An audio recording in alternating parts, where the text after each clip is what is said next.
gurigan waxa iska leh Khaliif Cadale hadda khawaarijta ayuu ka tirsan yahay wuxuu ku yaalaa degmada Yaaqshid inta u dhaxaysa warshadii baastada iyo xaafadda Caymiska taariikhdu waa bishii Agoosto 2006 halkan waxa lagu saxiixayaa heshiisyo argagixiso oo lagu banaysanayo daadinta dhiigga shacabka Soomaaliyeed ee muslimka ah khaarijinta dadka indhaha u ah bulshada carqaladaynta nabadda iyo ka hortagga nidaam dawladeed oo dalka ka hana qaada waxa isdhinac fadhiya Axmed Madoobe Axmed Godane Aadan Cayrow Xasan Turki Ismaaciil Caraale iyo rakale waxa isku biiraya mucaaskaradii Salaaxudiin iyo Raas Kamboni waxaana lagu dhawaaqayaa dhismaha iyo hoggaanka ururka Al-Shabaab Axmed Madoobe wuxuu xilligaasi oo la xoogan iyo dadaal adag ku bixiyay sidoo uu noqon lahaa hoggaanka ugu sarreeya kooxda hase yeeshee Ismaaciil Caraale oo hadda ah macallin wax ka dhigay jaamacadda Burco ayaa loo doortay amiirka isagana waxa laga dhigay amiir ku xigeenka oo ah jagada labaad ee ururka tani waa taariikh ma ahan been abuur aynu inagu abaabulnay isaga ayaa afkiisa ka cadeynaya isagoo u waramaya barnaamij gaar ah oo laanta afka Soomaaliga ee VOA ka diyaarisay soo ifbixi kooxda Al-Shabaab Sheekh Axmed Madoobe oo joogay madasha lagu aasaasay Al-Shabaab ayaa iiga waramay wixii lagu wada hadlay waxaan markaa anaga Kamboni markaa aan dadka ugu sii firfircoon baan ahayn qaybihii dagaalamayay ayaa waxay nooleeyahay fikir ah inaan midowno oo aan urur markaas isna ururkan hadda magaca ay qaatay Al-Shabaab aan qaadanay markaas oo nin Ismaaciil Caraale la yiraahdo oo markaas bakhtiyaankii arday ka ahaa ay keenayeen waxaan doonaynaa in mas'uuliyadda la siisaan oo ninkaasi uu noqdo mas'uulka حركة بدون كل هذا كان بناء نائبك مسؤول كشورى العياطان سلاسل كل شيء اسمه على مرتها ونوعين مسؤول كأورك كان نوعي أنا من وحنا كان نوعي يوم كاها حسن عبد الله وهو كان نوعي شورى أحمد مدوبي wuxuu xilligaasi ka hor magac diimeed kula soo dagaalamay dawladii Cabdullaah Yuusuf isagoo sheeganayay gudoomiyaha Jubbada Hoose ee maamulkii midowga maxkamadaha sida ay rumaysan yihiin hay'adaha sirdoon oo caalami ah iyo siyaasiyiin caan ah Axmed wuxuu ahaa curiyihii iyo abaabulihii qaraxii ugu horeeyay ee dalka ka dhaca kaasoo 2006 laga fuliyay magaalada Baydhabo laguna khaarijiyay walaalka madaxweyne Cabdullaah Yuusuf oo lagu magacaabi jiray Cabdisalaan iyo mas'uuliyiin kale oo dawladeed Axmed Islaam wuxuu ahaa shakhsigii ugu horeeyay ee ummadda Soomaaliyeed qarax ay ku dhintaan qasaarin uu hantidooduna ay ku burburto qalbigooduna uu ka naxo geystay 2016 ilaa 2006 dawladda Cabdullaah Yuusuf madaxweyne Cabdullaah Yuusuf lagu fuliyay bishii Janaayo 2007 dawladda Cabdullaah Yuusuf ayaa la wareegtay gacan ku haynta Kismaayo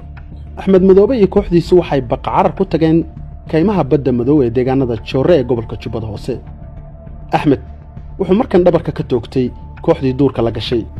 wuxuu dabinii shirqool u dhigay 8 nin oo la socotay oo Soomaaliya ajnabi isugu jirtay kuwaasoo lagu dilay duqeyn cirka ah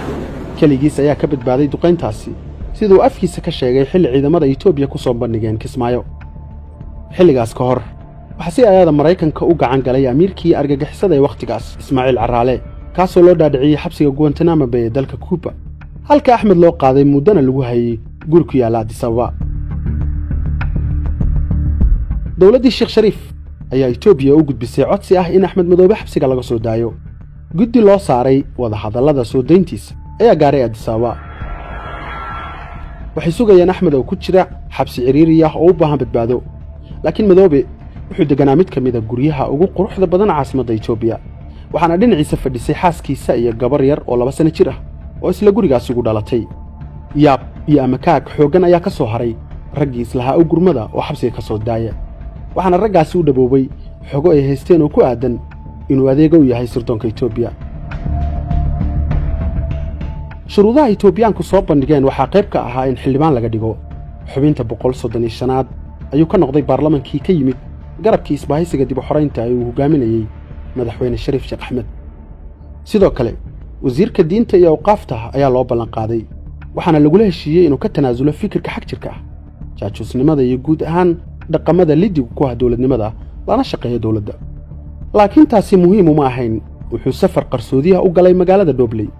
isagoo halka kula kulmay Ibrahim Afqaan oo markaasi ahaa gudoomiyaha Al-Shabaab ee Kismaayo lacag gaaraysa $7,000 ayaa faraq loogu shubay waxaana lagu qanciyay inuu dib ugu laabto safka argagixisada Kismaayo ayuu ka dhacay Juulaay 2009 beerta xurriyadda ee Kismaayo ayuu kaga dhawaaqay inuu iska casilay xubinnimadii baarlamaanka dowladda ku meel gaarka ah wuxuuna madaxda dowladda ku tilmaamay inay yihiin riddo diinta ka baxday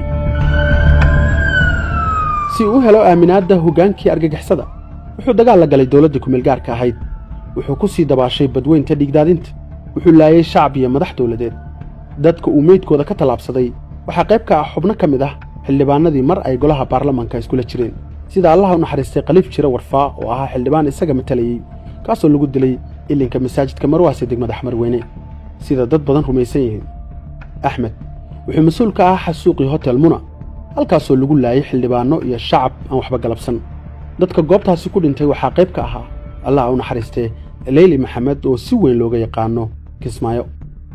intaas isagoo sameeyay Axmed weli ma helin raaligelinta dhigiyacyadii ugu sarreeyay argagixisada sida aan ogaanay intii aan ku jirnay diyaarinta barnaamijkan